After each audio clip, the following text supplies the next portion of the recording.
Good evening. This is Dawn, and today is April 14th, 2021. And I guess I want to start tonight's video off with a video. Or photo. Kind of localizing this event. That is a place in Reno called Pawning Park. And at that park is a memorial to people who have died in the War on Terror that was started on September 11th, 2001, at approximately between the hours of 7 o'clock and 8 o'clock Eastern Standard Time. About 5 o'clock to 6 o'clock, 4 o'clock to 5 o'clock our time. That War on Terror started not with the planes technically, but the hijackers, 21 hijackers, stabbing and mercilessly beating up pilots and staff on 4 jetliners bound for Boston, New York, taking off from Boston and bound for Los Angeles and San Fran. I'm going to try to fix the audio here. The names on this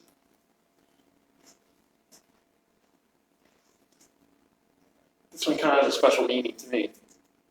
The names on this plaque, on this memorial in Reno, are those that died abroad in the pursuit of those who committed that heinous act against this country on September 11th, 2001, which started the event of the operation with the military operation Enduring Freedom. To go out and find these Taliban camps, and then subsequently to root out the Taliban throughout the country in time. That started in 2001. Sorry if I'm kind of jumpy a little bit. It's kind of an emotional moment because today the President of the United States, Joseph P. Biden, made an announcement in reference to this campaign, the War on Terror. I want to speak on that.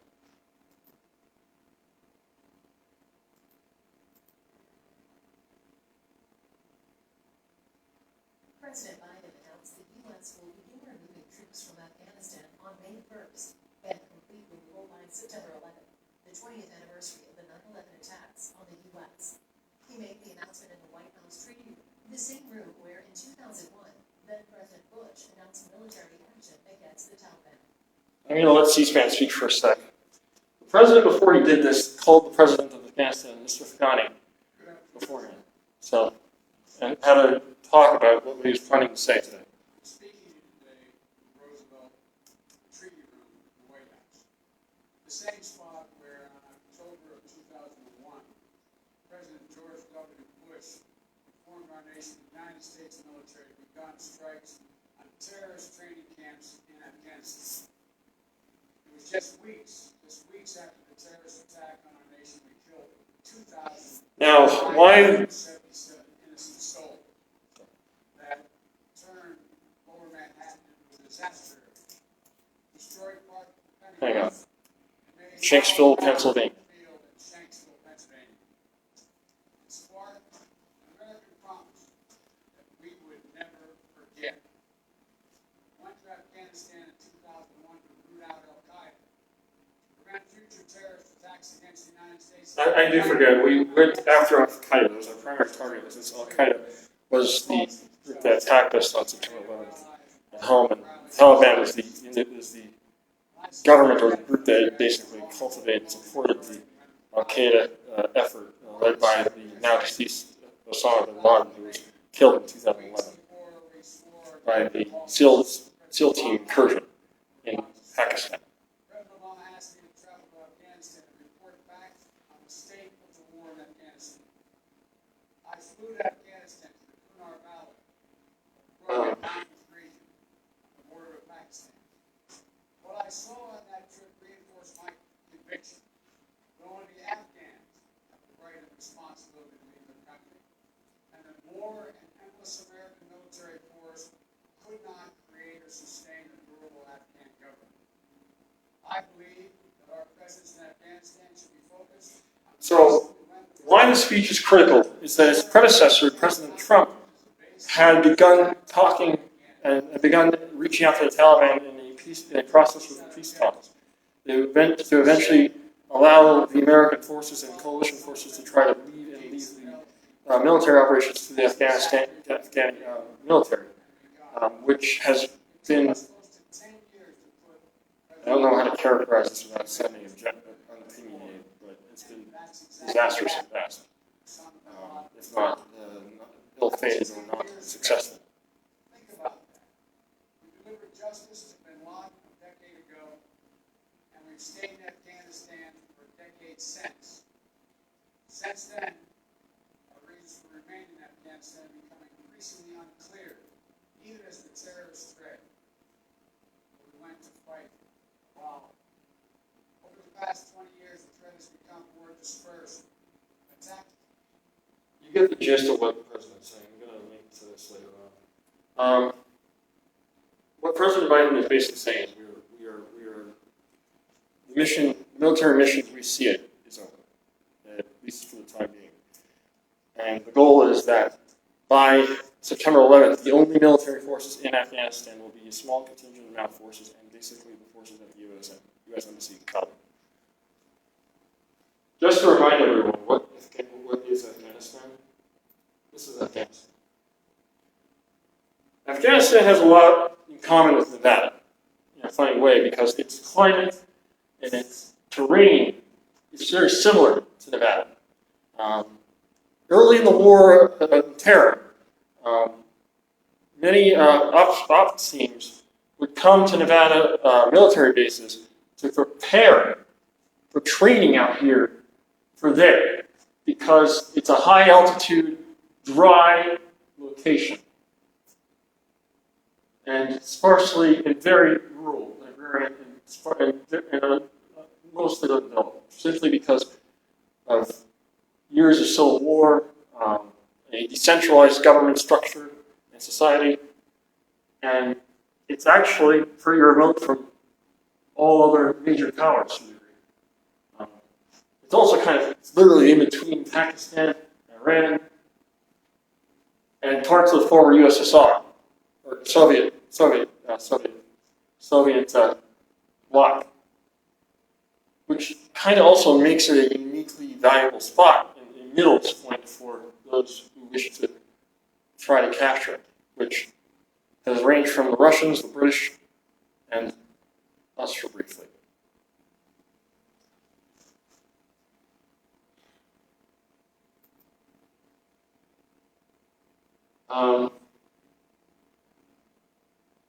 I can't underscore why this day is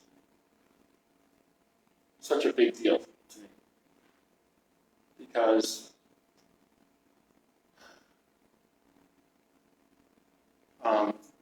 this is our longest war. Prior to this, the longest war we'd had was the Vietnam War. Started in the 50s, ended in 71, and effectively ended in the 70s. With nearly 2,200 or 2,300 dead. Vietnam had 58,000 killed. Not to compare death tolls as a function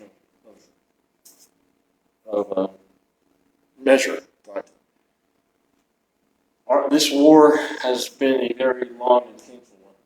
And for those who have lost family and friends and colleagues, today, may have some bittersweet sense of closure, or, well, it's hard to say. But for me today, I would be remiss if I didn't say something about this moment because of what it means to me.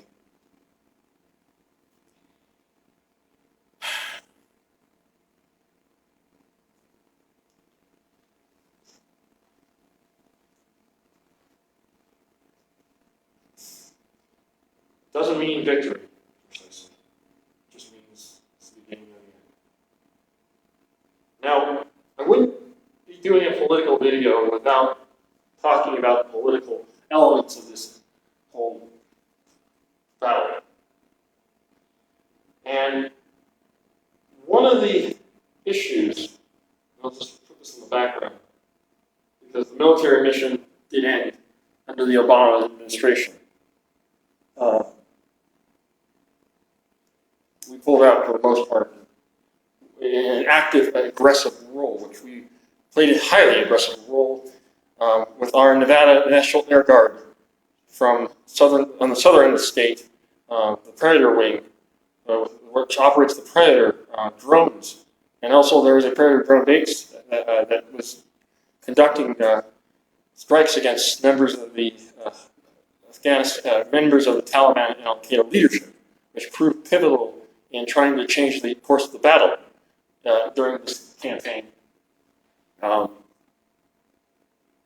so we're running out, or operate out of there. And also was highly controversial because we were effectively engaging, some would say engaging in an assassination strategy. But again, because Al-Qaeda was not considered a state, and the Taliban was not considered a state, we weren't technically violating U.S. policy on assassinations and whatnot. Technically. But that was much to the debate at the time. Also, Nevada, the beginning of Operation Enduring Freedom sent basically components of units from Reno, Las Vegas, and Nellis, and all throughout the state to support the mission. So Nevada's had a very, very strong and close tie to this campaign from the get-go, from October 2001 to this very day.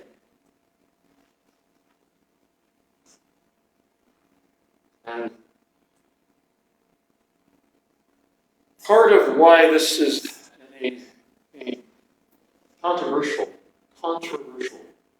issue, why this place has become a bit of a hot potato right now amongst senators and members of the U.S. Senate, from Republicans and Democrats alike, on the president's decision to basically continue, in a way, Donald Trump's commitment to withdraw, but also to effectively announce a date to a degree, is that Republicans argue that announcing a date encourages the enemy just to wait out in the peace negotiations and continue an aggressive military campaign, as they are actually engaged in active bombings and a military campaign in parts of Afghanistan to try to gain parts of the country and to gain an advantage in the negotiations with the Afghani government, which is in control for the most part of the urban areas, but the rural areas are not so much. And more importantly, the coalition partners, namely NATO and whatnot, they themselves are rather kind of in an odd position because we brought them in to a degree. This is actually, Afghanistan is the unique conflict, the only unique conflict in NATO history where Article 5 was actually invoked. Which Article 5, just to explain, and I'll kind of look this up for you real quick, is an attack against one is an attack against all.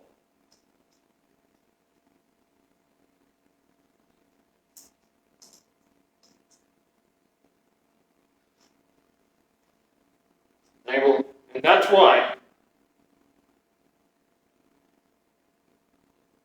collective defense. That's why when that's why when President Trump in 2000 during the campaign announced, during the campaign and after the campaign, and then announced that. Sorry, guys, I'm going to have to deal with this real quick. sorry, I'm just going to skip this for a moment now. Announced when the NATO, Donald Trump, former President Donald Trump announced that he was going to be withdrawing American forces in mass, a large number. The NATO partners were surprised because they were never noticed about it, much less Afghanistan, and concurrently, it irritated other allies throughout the world who had contributed personnel and forces to Afghanistan because they threw their plans, objectives, and intentions in the campaign off as well. So there's right now the controversy of these coalition, a sizable coalition force in Afghanistan, engaged in support, aid, intelligence, logistics with the Afghanistan army, the military, and trying to figure out what the United States has left. And the United States brings a considerable amount of resources in terms of air support, intelligence, recon, that now will not be able to be brought to bear. And that is kind of where these numbers of conflict and confusion and controversy lie. So, as much as this is a bittersweet moment, this is very much also a moment for this country, our country, to consider its place in the world. As recently a policy doctrine, I can't remember what it's called actually right now, a threat assessment has just been done regarding the United States' potential risks in the world in the coming years. And it's no longer listing Al Qaeda, ISIS, the Taliban. Believe it or not, traditionally it's actually gone back and saying that it's threat.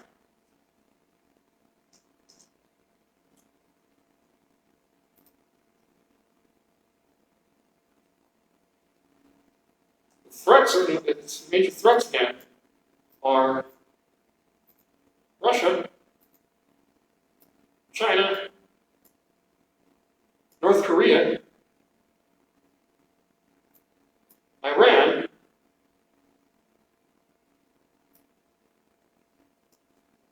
and other rogue states and actors.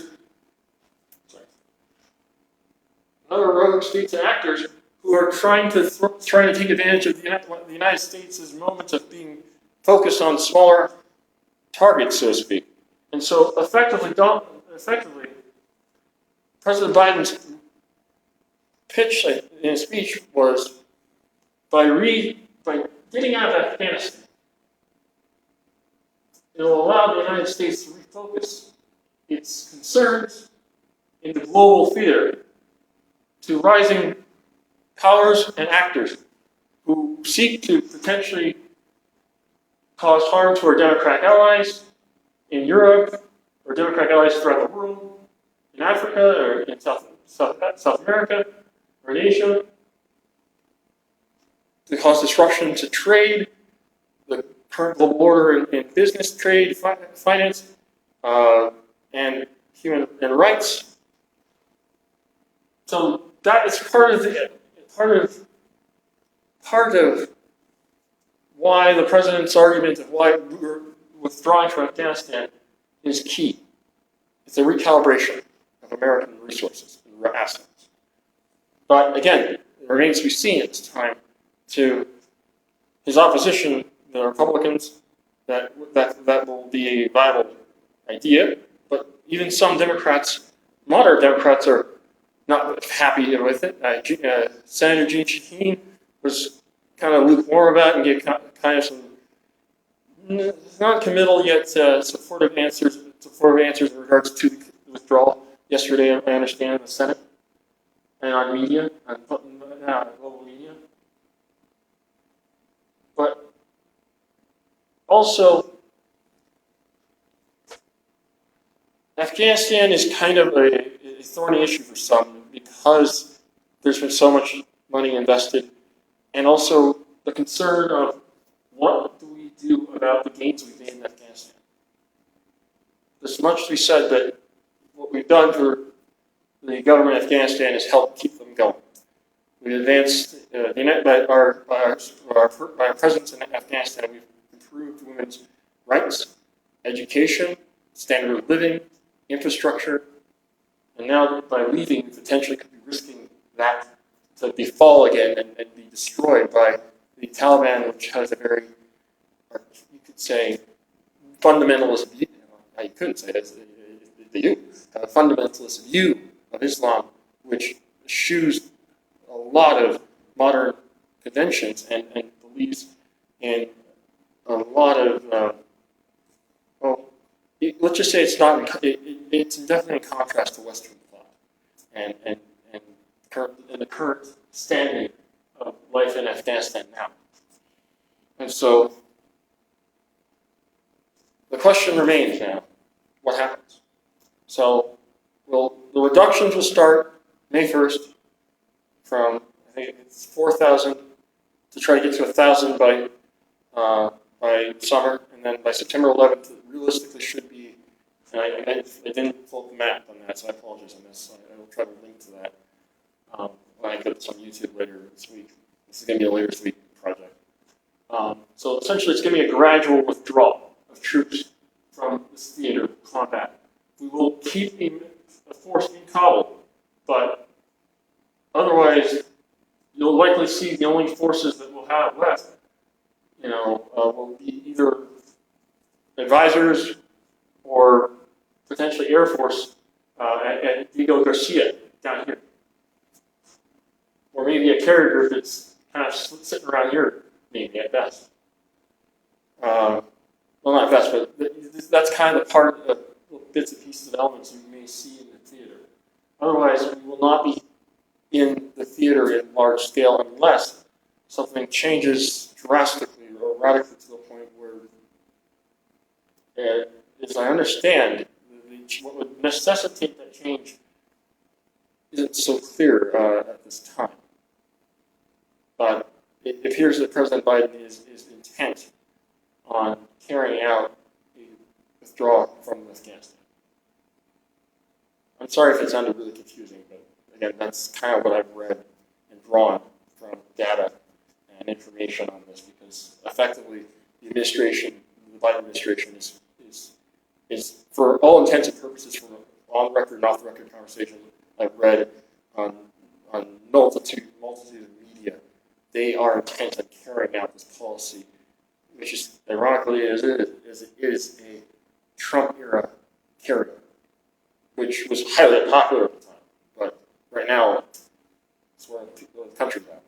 Just to note, President Biden currently has, last I heard, 59% general approval rating. So it's gone down to 1% from last I heard at 60% a couple weeks ago. So he's maintaining his popularity rating, approval rating so far. So it remains to be seen what this will do policy-wise or politically to his standing, as this is, like I said, senators are mixed, global allies are mixed. We'll see what the country says when the polling comes out next week or so. So, on this day, where a war that has cost so many lives and money and treasure and blood, civilians, Americans, our coalition partners, it's bittersweet. Because of this.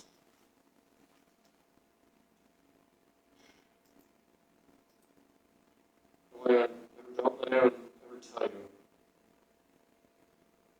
that war is not that close.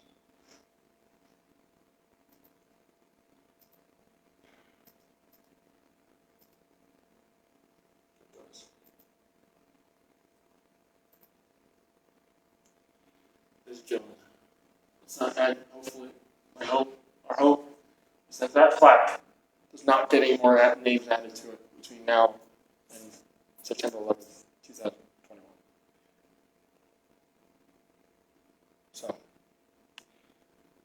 I bid you good night.